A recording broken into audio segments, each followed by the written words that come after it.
Kane Beatz. I'm from Orlando, Florida, 24 years old. I've been producing since high school. I pretty much started out in high school. I had a rap group, me and my homeboys. I realized, I was just way better at making beats than actually rapping. So, I started producing in high school, kept it going. And, in college, I ended up working with Trick Daddy, did Tuck Your Icing, and, really went on from there. I worked with Lil Wayne, Trey Songz, Lupe Fiasco, Nicki Minaj, Drake, Rick Ross, Plies, anybody you can name it in hip-hop, all types of things. Like, thing about me, man, I always try to, if you listen to my records, they all sound different.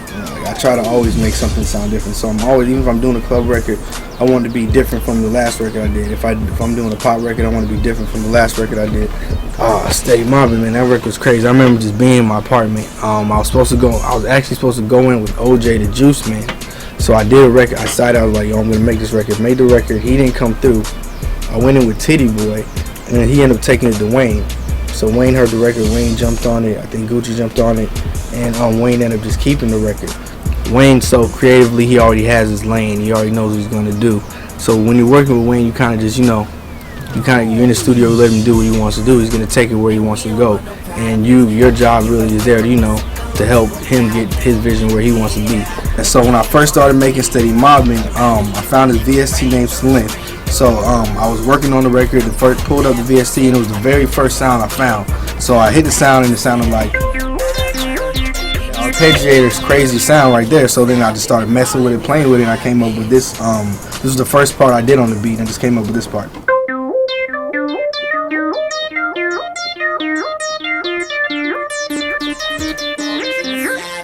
Basically just ran with that, and then just made the bass around that, started working on the other sounds.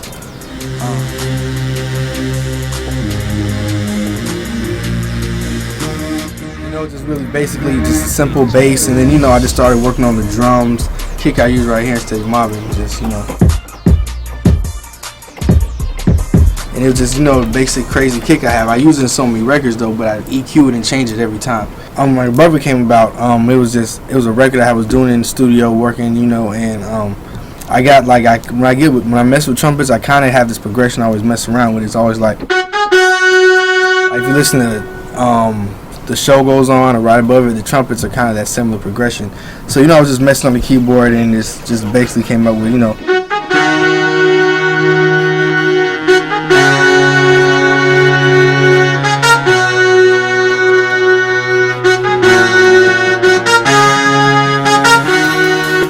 just real simple, catchy melody, but it was anthemic.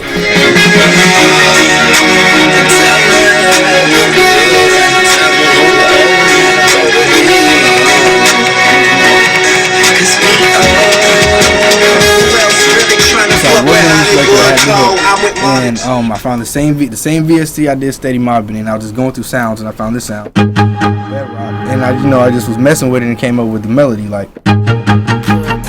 She Michael Jackson bad, I'm attracted to her, but her attractive bad. When I first started making records, I was selling beats on the internet, and I was trying to, place myself different from everybody else. So I'm like, yo, I want to get somebody's attention as soon as the record comes on.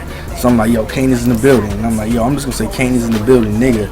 And that was just right there, once people hear that, it's like, oh, man. And then when you hear it more than one time, you start to, brand the producer with the music and with the tag. So, hit him with the Kane is in the building, nigga. And you know it's a smash, though. As soon as you hear it, it's like Kane is in the building, nigga. Man, it's going down right now. You know what I'm saying? Kane is in the building, nigga. Turn the music up as loud as you possibly can. Kane is in the building, nigga. Girls are like, oh my God, my song is about to come on. I always think about what I haven't accomplished yet. You know what I'm saying? There's so much, I've done a lot, but there's so much like the people who I look up to, they've done so much more. So at the same time, I'm in here, but I'm trying to create my own. So, in the process of just creating and working on myself and working with others, I'm always looking at what else there is to do. So in my opinion, I haven't accomplished nothing I'm trying to get to yet. I haven't accomplished my goals all the way yet. I've got a lot done, but it's still a lot to do.